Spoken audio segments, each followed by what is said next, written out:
தேர்தல் ஆணையம் வெளியிட்டிருக்கக்கூடிய மிக முக்கியமான 2 கடிதங்கள். இந்த கடிதங்கள்ல தேர்தல் ஆணையம் சொல்லியிருக்கக்கூடிய மிக முக்கியமான தகவல்கள்ல பயங்கரமான கான்ட்ரோவர்சி எழுந்திருக்கு. இது குறித்து தான் இன்னைக்கு இந்தியா முழுக்க ஒரு மிகப்பெரிய செய்தியாக மாறி இருக்கிறது. பீகார் தேர்தலில் பாஜகவினுடைய வெற்றிக்கு பின்னாடி என்ன நடந்திருக்கு அப்படிங்கிற கேள்வியை இந்த 2 கடிதங்களும் எழுப்பி இருக்கு. இதை விட இன்னொரு முக்கியமான விஷயம், இந்த தேர்தல் ரிசல்ட் வருவதற்கு 24 மணி நேரத்துக்கு முன்னாடி கேரவன் பத்திரிகை ஒரு ஆதாரத்தை வெளியிட்டிருக்காங்க. அதுல அவங்க தெளிவா என்ன சொல்றாங்க அப்படின்னா, கிட்டத்தட்ட 17 லட்சம் இஸ்லாமியர்கள் குறிப்பிட்ட டிஸ்ட்ரிக்ட்ல இருந்து நீக்கப்பட்டிருக்கிறாங்க அப்படிங்கிறாங்க.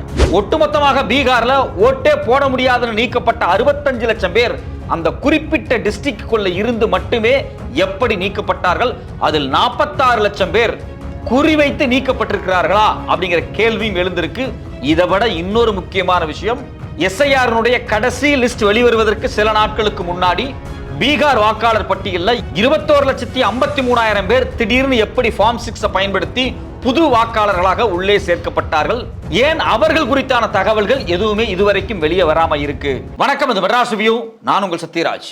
கடந்த காலங்களை விட மிகப்பெரிய வெற்றியை பாஜக பீகார்ல பெற்றிருக்கிறாங்க. இதுவரைக்கும் தனிப்பெரும்பான்மையாக பாஜக பீகார்ல வெற்றி அடைஞ்சதே கிடையாது. இந்த முறை ஜெயிச்சிருக்கிறாங்க. வழக்கமாக பார்த்தீங்க அப்படின்னா நிதிஷ்குமாரனுடைய கட்சிக்கு ஒரு மெஜாரிட்டி கிடைக்கும், கூட பாஜகவோ இல்லை ஆர்ஜேடியோ அதாவது லல்லு பிரசாத் கட்சியோ ஒன்னா சேருவாங்க. வழக்கம் போல நிதிஷ்குமார் முதலமைச்சர் ஆவார். ஸோ இதுதான் காலங்காலமாக நடந்துகிட்டு இருக்கு. ஆனால் இந்த முறை பார்த்தீங்கன்னா நிதிஷனுடைய ஐக்கிய ஜனதாதளத்தை ஓரங்கட்டிட்டு நேரடியாக பாஜக ஒரு மிகப்பெரிய மெஜாரிட்டியான கட்சியாக உட்கார்ந்துருக்காங்க. இந்த தேர்தல் வெற்றிக்கு என்ன சாத்தியம், இதுக்கும் தேர்தல் ஆணையத்தினுடைய அந்த முக்கியமான ஆவணத்துக்கும் என்ன தொடர்பு அப்படின்னு பார்க்கும்போது நமக்கு ரொம்ப அதிர்ச்சியா இருக்கு. முதல்ல பார்த்தீங்க அப்படின்னா தேர்தல் ஆணையம் என்ன பண்றாங்க அப்படின்னா 30/9/2025 அதாவது பீகார்ல தேர்தல் நடக்கிறதுக்கு முன்னாடி ஒரு அறிக்கை வெளியிட்டிருக்கிறாங்க. அந்த அறிக்கையில் அவங்க என்ன சொல்றாங்க அப்படின்னா, ஒட்டு மொத்தமாக பீகார்ல மொத்தமா 7,89,00,000 வாக்காளர்கள் இருந்தாங்க.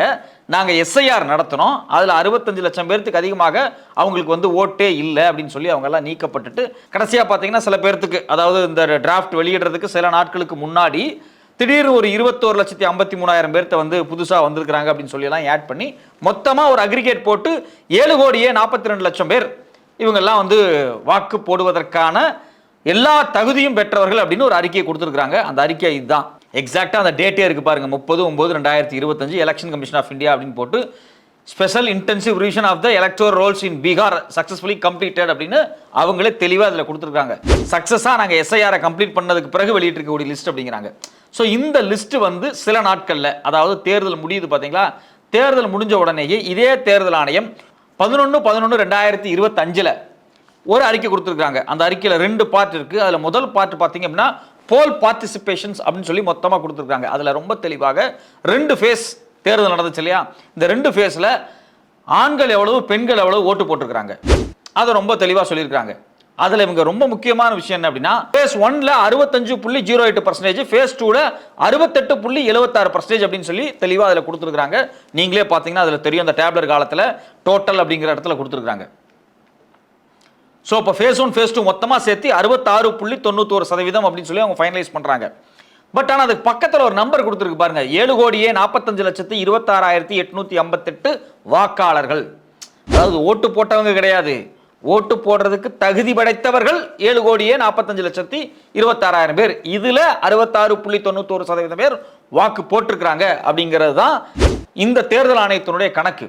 ஆனா இதே தேர்தல் ஆணையம் ஏற்கனவே நான் ஒரு ரிப்போர்ட் காமிச்சேன் பாத்தீங்களா, 30 செப்டம்பர் 2025 ஒரு அறிக்கை விட்டுருந்தாங்க அப்படின்னா, அந்த அறிக்கையின் படி பாத்தீங்க அப்படின்னா ஓட்டு போட தகுதியான நபர் அப்படின்னு சொல்லி அவங்க வெளியிட்டிருக்கக்கூடிய டேட்டாஸ் அப்படிங்கிறது 7,42,00,000 அவ்வளவுதான்.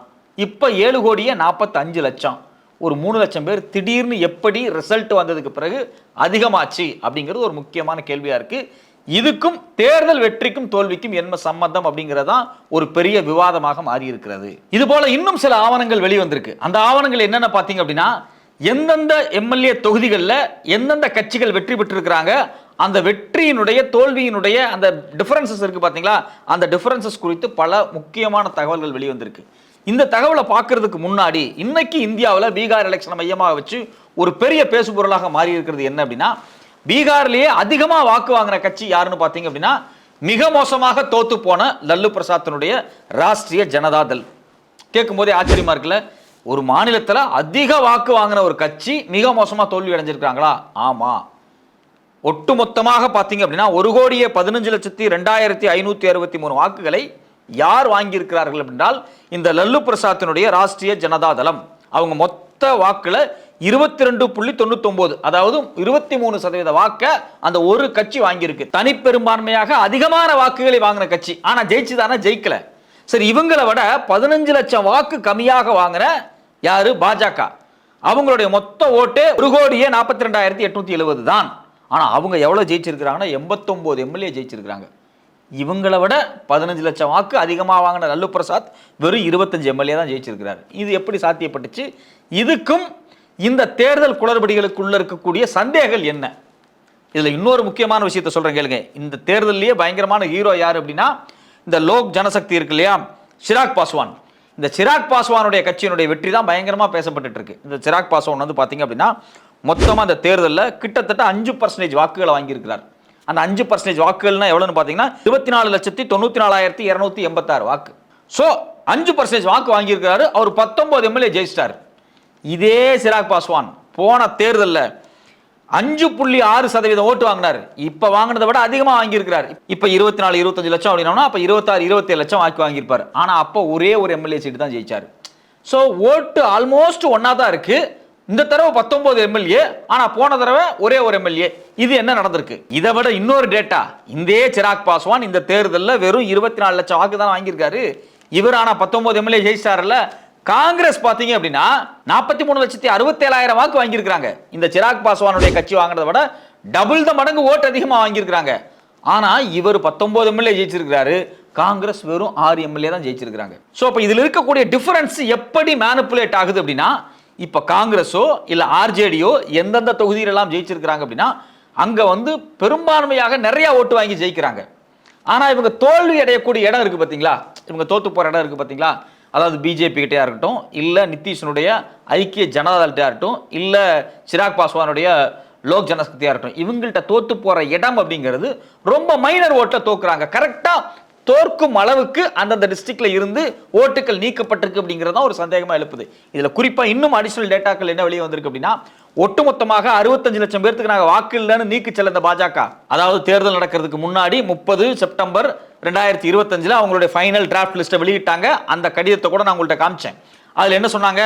நாங்கள் மொத்தமாக பார்த்தா கிட்டத்தட்ட 65 லட்சம் பேர்த்த வந்து நாங்கள் நீக்கி இருக்கிறோம், அவங்களுக்கெல்லாம் வாக்கு இல்லை அப்படின்லாம் அவங்க சொன்னாங்க இல்லையா.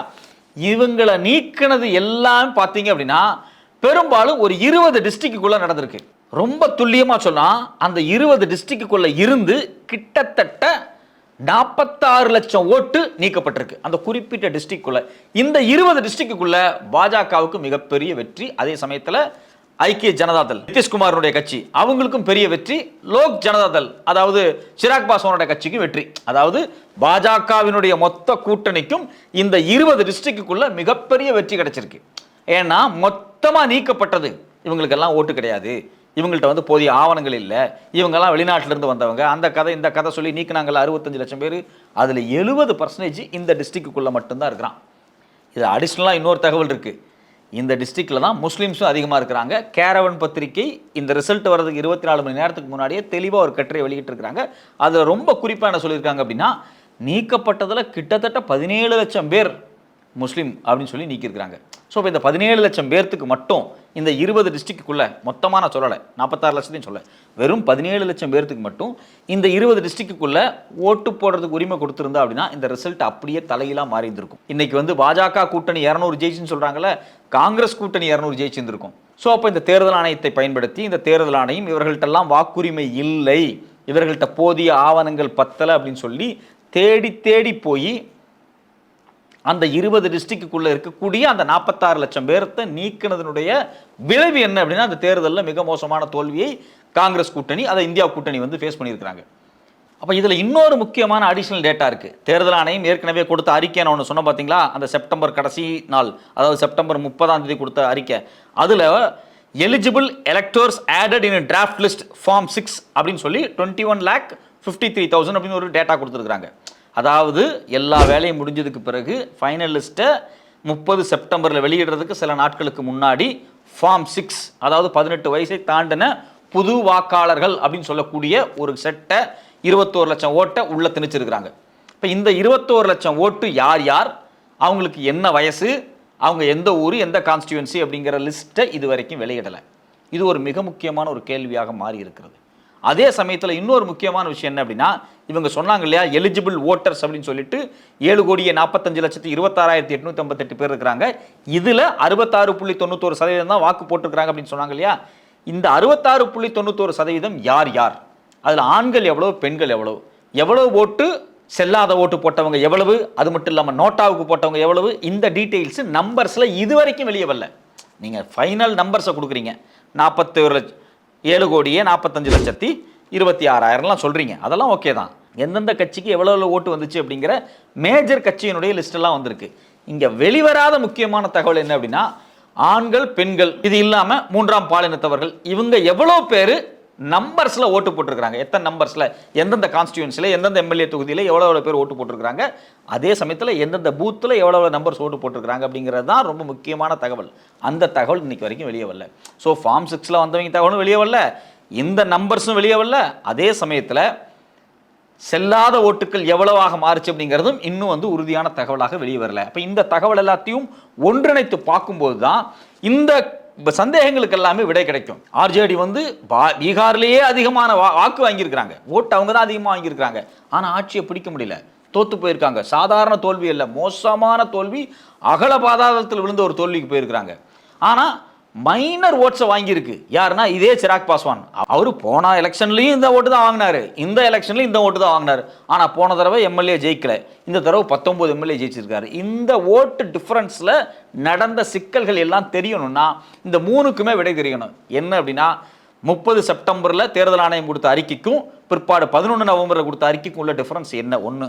ரெண்டாவது முக்கியமான விஷயம் என்ன அப்படின்னா, அந்த குறிப்பிட்ட 20 டிஸ்ட்ரிக்ட்ல இருந்து 46 லட்சம் பேர் வெளியேற்றப்பட்டாங்க இல்லையா, அவங்களுடைய பெயர் பட்டியலும், அவங்கள எவ்வளவு பேர் இஸ்லாமியர்கள், 17 லட்சம் பேர் இஸ்லாமியர்கள் சொல்றாங்க இல்லையா, அவங்க எந்தெந்த பூத்தை சார்ந்தவங்க, அவங்களுடைய நீக்கத்துக்கும் அந்த தொகுதியில் இருக்கக்கூடிய வெற்றி வாய்ப்புக்கும் உள்ள தொடர்பு அனலைஸ் பண்ணா இந்த தேர்தல் வெற்றிக்கு பின்னாடி இருக்கக்கூடிய எல்லா ரகசிய உண்மைகளும் வெளியே வரும்.